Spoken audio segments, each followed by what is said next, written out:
Class 10th के respiration के इस वीडियो सीरीज में आपका एक बार पुनः स्वागत है। लास्ट क्लास तक हम लोगों ने रेस्पिरेशन इन प्लांट्स के सारे कंसेप्ट्स को कवर कर लिए। सो आज से हम लोग नए कंसेप्ट की तरफ रुख कर रहे हैं जो कि रेस्पिरेशन इन एनिमल्स है। सो चलिए बिना देर किए करते हैं आगाज। हमें जो पढ़ना है आज, जैसा कि हम लोग क्लास 9 से ही पढ़ते आए हैं कि यहाँ पे जो ऑर्गेनिज्म है, जो यहाँ पे एनिमल्स है, यहाँ पे बहुत डाइवर्स है। मतलब कहने का मतलब ये हुआ कि यहाँ पे जो ऑर्गेनिज्म है, एनिमल्स हैं, वो बहुत तरह के होते हैं। डाइवर्सिटी बहुत ज़्यादा है। तो यहाँ से एक क्वेश्चन उठता है कि डाइवर्सिटी अगर ऑर्गेनिज्म में बहुत ज़्यादा है, एनिमल्स में बहुत ज़्यादा है, तो क्या रेस्पिरेशन अलग अलग तरह से करते होंगे? क्या रेस्पिरेशन के लिए अलग अलग ऑर्गन्स स्पेसिफाइड होगा या फिर सेम प्रोसेस से करते हैं? ये क्वेश्चन मन में शुरू में ही आ जाता है जैसे डाइवर्सिटी हम लोग पढ़ते हैं। तो यहाँ पे आपको इस बात की जानकारी होनी चाहिए कि जिस तरीके से डाइवर्सिटी ऑर्गेनिज्म में है, उसी तरीके से अलग अलग प्रोसेसेस होंगे रेस्पिरेशन करने का। हाँ, सारे में एक चीज़ कॉमन होगा कि सारे में रेस्पिरेशन के एज रिजल्ट एनर्जी का फॉर्मेशन होता है, लेकिन रेस्पिरेशन का जो प्रोसेसेस होगा अलग अलग होंगे। रेस्पिरेशन का प्रोसेसेस कहने का इन द सेंस कि वो तरीका अलग अलग तरीके से रेस्पायर करेंगे। अलग अलग उनके पास ऑर्गन्स होंगे, स्पेसिफाइड ऑर्गन्स होंगे रेस्पायर करने के लिए। जैसे कि बात कर ले हम लोग एमीबा की, तो एमीबा के बारे में आपको पता है कि एमीबा क्या है, एक सिंगल सेल्ड ऑर्गेनिज्म है। तो इसमें ये चीज़ रहता क्या है, आपको पता होगा कि ये पॉन्ड्स या फिर किसी वाटर बॉडीज में रहता है। तो ये रेस्पायर कैसे करते होंगे? ये तो एक सेल से बना हुआ होता है। क्या इसमें नोज होंगे या फिर लंग्स होंगे, स्किन होंगे या फिर कुछ और? तो इनमें से कोई नहीं होता है। होगा क्या? तो इसमें आपके सेल मेम्ब्रेन होते हैं। एक सेल से बना है तो सेल मेम्ब्रेन तो बेशक होगा। तो सेल मेम्ब्रेन के थ्रू ये रेस्पायर करते हैं by the process of diffusion.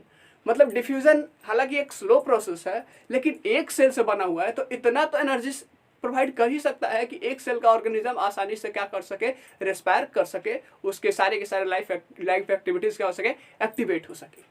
So amoeba में अगर बात करेंगे तो एमीबा में क्या होता है, रेस्पिरेशन होता है through cell membrane.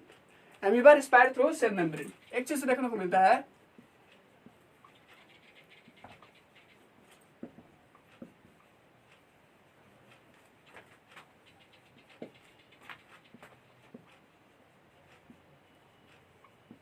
by the process of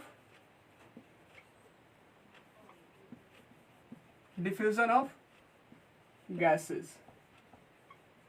जहां भी रहता है वहां पे जो भी गैसेस हैं उसका डिफ्यूजन करके यहाँ पे क्या करता है, रेस्पिरेशन करेगा। आगे बढ़ते हैं हम लोग। तो एक अर्थवर्म जो कि कहाँ पे रहता है, आपको पता है ये चीज। तो अर्थवर्म रहता है आपके साहब मिट्टी में। जब मिट्टी में रहता है सर, तो जरा आप बताइए कि वो रेस्पिरेशन कैसे करेगा। तो क्वेश्चन आएगा कि मिट्टी में ऑक्सीजन कैसे जाएगा। तो लास्ट क्लास में अगर बात करें रेस्पिरेशन प्लांट्स में, तो हम लोगों ने पढ़ा था कि मिट्टी के पार्टिकल्स में, सॉइल के पार्टिकल्स में क्या होता है, ऑक्सीजन ट्रैप्ड होता है, इकट्ठा अटका हुआ रहता है, बीच में फंसा हुआ रहता है।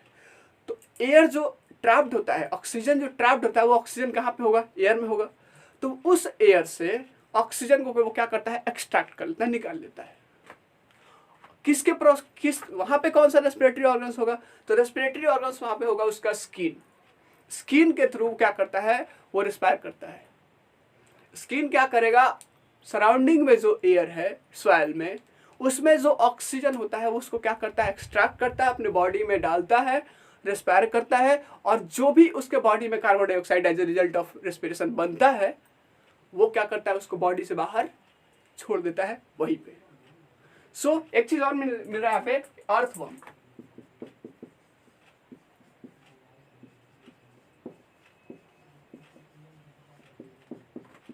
Lives in soil and it respires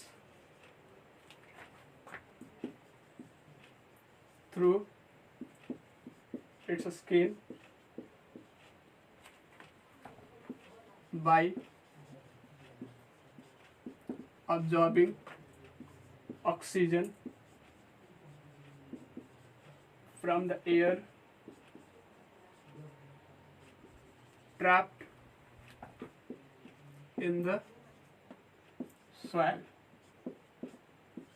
and take away CO2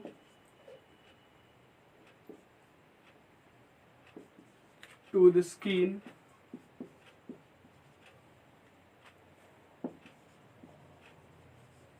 through which it comes out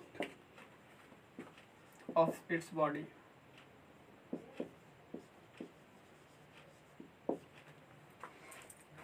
इस तरीके से रिस्पायर करता है आपका ये अर्थवर्म।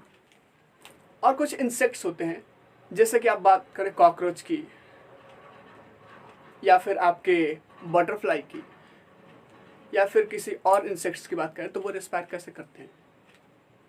क्या उनके पास गिल्स होता है, स्किन होता है या फिर लंग्स होता है? इनमें से कोई नहीं होता है। वो उनका रेस्पिरेटरी ऑर्गन्स कौन सा है? तो उनके बॉडी में आप अगर देखने की कोशिश कीजिएगा तो उनके बॉडी में देखने को मिलेगा क्या? टिनी एयर होल्स मिलेगा, छोटे छोटे होल्स मिलेगा, जिसको बोलते हैं आपको स्पाइरेकल्स। और स्पाइरेकल्स के साथ साथ होता क्या है, वहाँ पे कुछ एयर ट्यूब्स होते हैं। एयर ट्यूब्स जिसको कि हम लोग बोलते हैं यहाँ पे ट्रैकिया। वो ट्रैकिया के थ्रू आप क्या करते हैं? रिस्पायर करते हैं। मतलब कि इंसेक्ट किस तरीके से रिस्पायर करते हैं? Through trachea.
इसी के थ्रू क्या करते हैं? वो ऑक्सीजन अपने बॉडी के अंदर लेते हैं और कार्बन डाइऑक्साइड जो एज ए रिजल्ट आपका बनता है ये रेस्पिरेशन के, उसको क्या करते हैं? रिलीज करते हैं एयर में।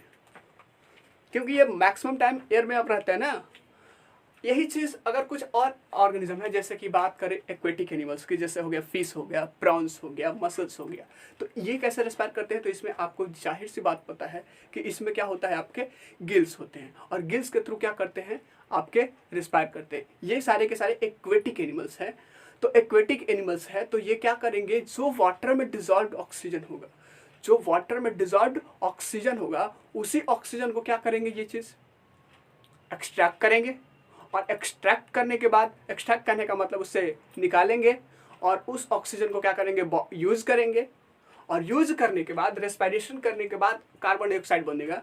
तो कार्बन जिस प्रोसेस से उन्होंने लिया, उसी प्रोसेस से वो अपने बॉडी से बाहर निकाल देंगे।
From their body. इन्होंने इतने लोगों के बारे में देखा, हमने क्या देखा अभी, इंसेक्ट्स के बारे में, इंसेक्ट कैसे रेस्पायर करते हैं। आपके हम लोगों ने देखा यहाँ पे अर्थवॉर्म कैसे रेस्पायर करते हैं। आपके यहाँ से हम लोगों ने एक और देखा क्या, ये एक्वेटिक एनिमल्स कैसे रेस्पायर करते हैं, अमीबा कैसे रेस्पायर करता है। तो अब बारी आती है हम जैसे लैंड एनिमल्स की, जिसको लैंड एनिमल्स को एक और नाम से जानते हैं, टेरेस्ट्रियल एनिमल्स।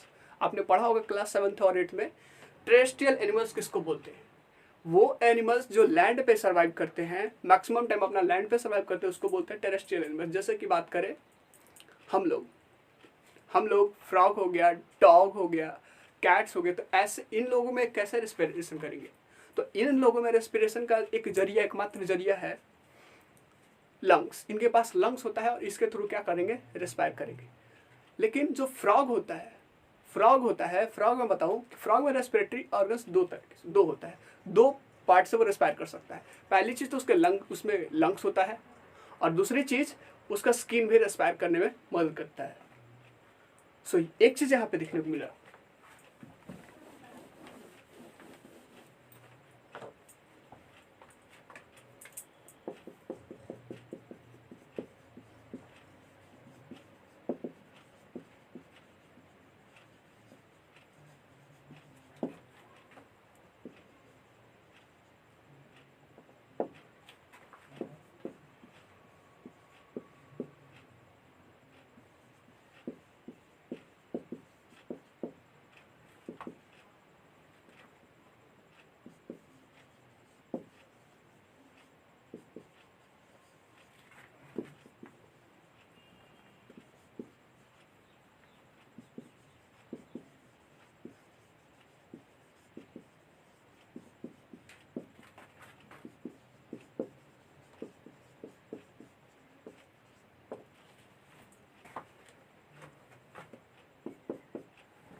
मैंने नोट में लिख दिया कि फ्रॉग से रेस्पायर कर सकता है स्किन से भी और आपका लंग्स से भी।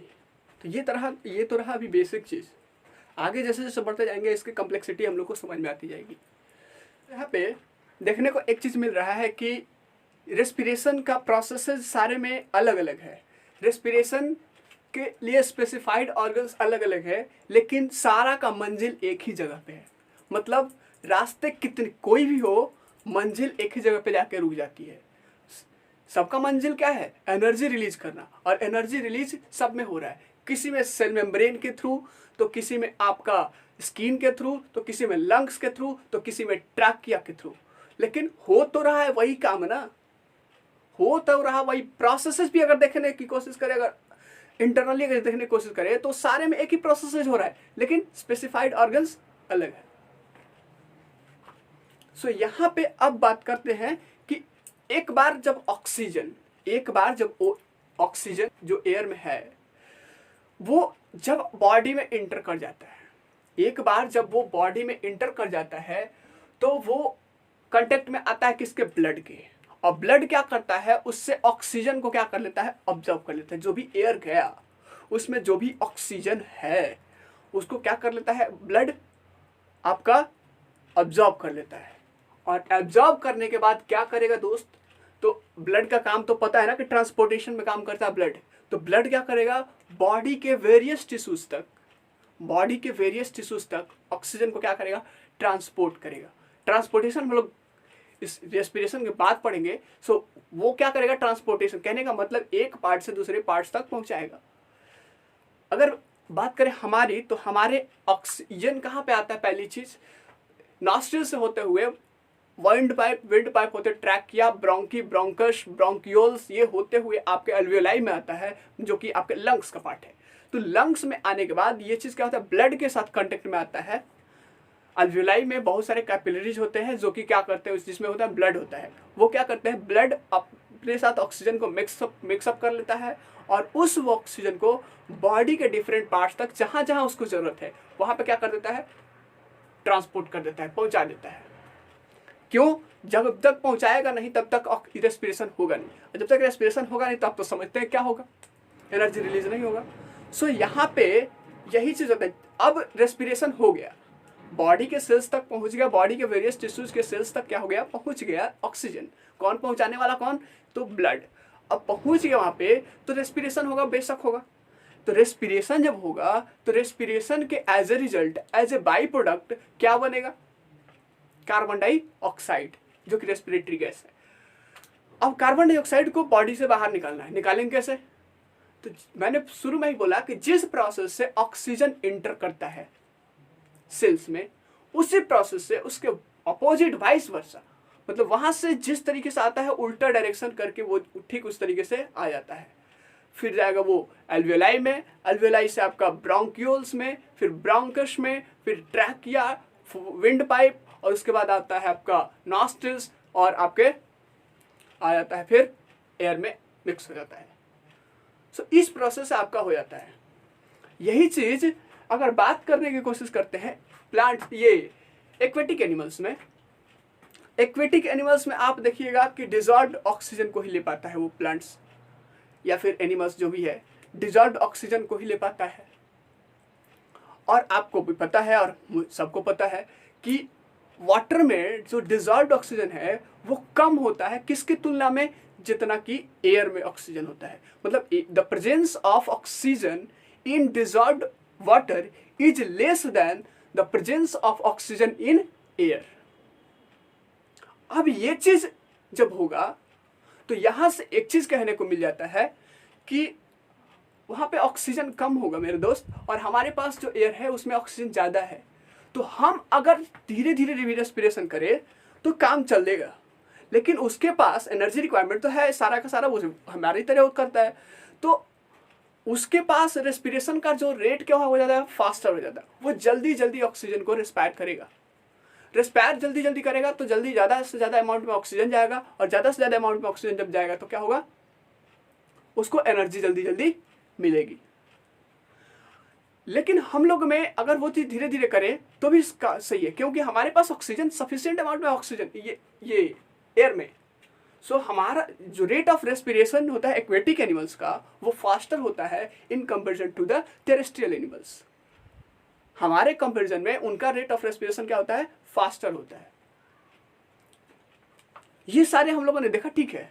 लेकिन एक चीज कॉमन दिखेगा मेरे दोस्त सारे के सारे रेस्पिरेटरी ऑर्गन्स में, चाहे वो कोई भी हो, चाहे हमारे पास हमारा रेस्पिरेटरी ऑर्गन्स हो, या फिर आपका फिश का रेस्पिरेटरी ऑर्गन्स हो, या फिर फ्रॉग का रेस्पिरेटरी ऑर्गन्स हो, या फिर आपका ये एमीबा का रेस्पिरेटरी ऑर्गन्स हो, या फिर आपका किसी बर्ड ये इंसेक्ट्स का रेस्पिरेटरी ऑर्गन्स हो, सारे में एक चीज देखने को मिलता है। क्या कॉमन चीज देखने को मिलता है, देखते हैं।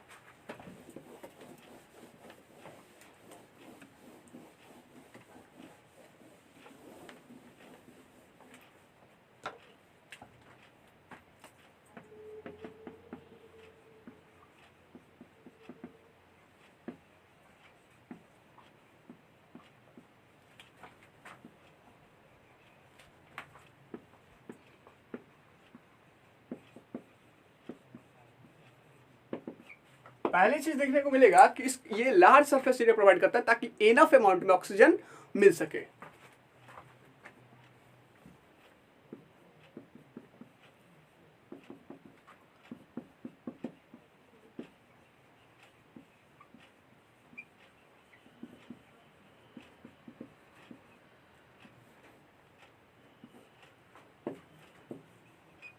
Have large surface area to get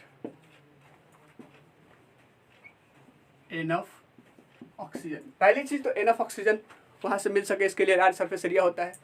दूसरी चीज क्या होता है, तो सारे के सारे रेस्पिरेटरी ऑर्गन्स का जो वॉल्स होता है वो थिन होता है, ताकि वो इजीली जो डिफ्यूजन करने वाले ऑर्गेनिज्म है वो डिफ्यूजन आसानी से कर सके, और जो ट्रांसपोर्टेशन वाले ऑर्गेनिज्म है उसमें आसानी से ट्रांसपोर्टेशन हो सके।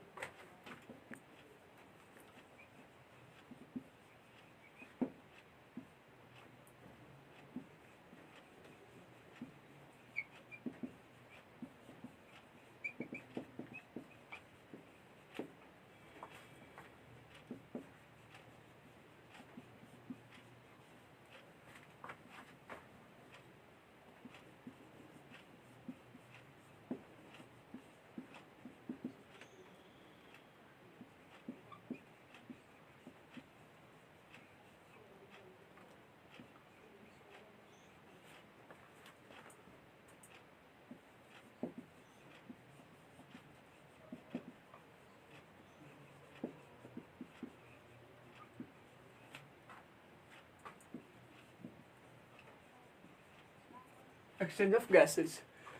तीसरी चीज क्या है हमारे पास,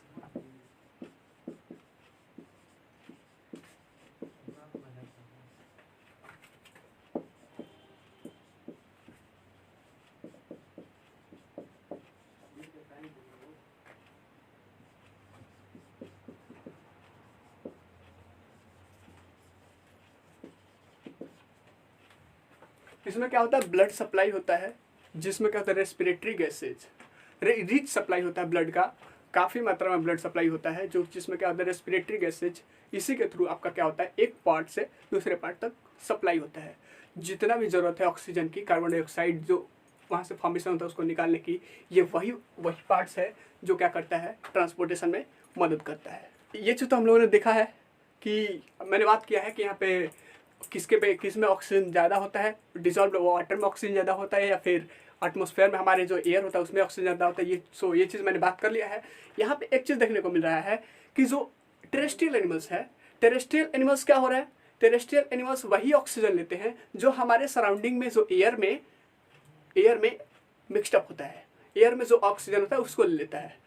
एक चीज़ यहाँ पे, एक चीज़ और लास्ट जाते जाते एक बात करेंगे कि एक्वेटिक एनिमल्स के ऊपर हमारा एक एडवांटेज है। एक्वेटिक एनिमल्स से ज़्यादा हमारे पास एडवांटेज है ये कि एक्वेटिक हम लोग जो है पूरी तरीके से एक एयर के ब्लैंकेट से घिरे हुए हैं, सराउंडिंग एटमॉस्फेयर से घिरे हुए हैं, और वो एटमॉस्फेयर वो किस चीज़ का लेयर है, एयर का, और उसमें तो ऑक्सीजन बहुत ज़्यादा है। तो हमारे पास है कि ऑक्सीजन सफिशियंट अमाउंट में है, जितना चाहिए हम लोग ले सकते हैं। लेकिन अगर वही प्लांट्स की बात, एक्वेटिक प्लांट्स या एनिमल्स की बात करें तो उनके पास डिफिनिट अमाउंट में आपका क्या है, ऑक्सीजन है। तो उनके पास उतना ऑक्सीजन नहीं है इन एज वी हैव, हमारे तरह नहीं है। सो ये चीज़ रहा आज का बेसिक रेस्पिरेशन इन एनिमल्स का कंसेप्ट। इस उम्मीद करता हूँ आपको समझ में आया होगा। It's all for today. Thank you class, have a nice day, stay healthy, stay live.